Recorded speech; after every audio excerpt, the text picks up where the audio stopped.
Nahimuot ang pipila ka mga Dabawenyos sa trending point of view kung POV video sa Akbayan Partylist. Diin inay love letter, impeachment letter ang ilang ipaabot kang Vice President Sara Duterte karong Pebrero.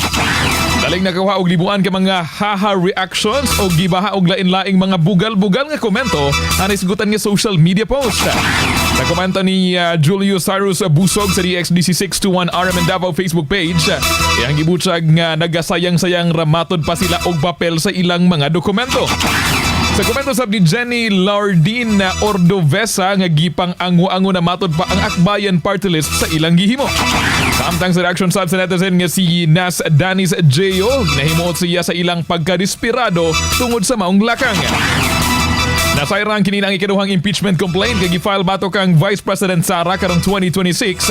May kalabutan gihapon sa issue sa confidential funds ingon man betrayal of public trust.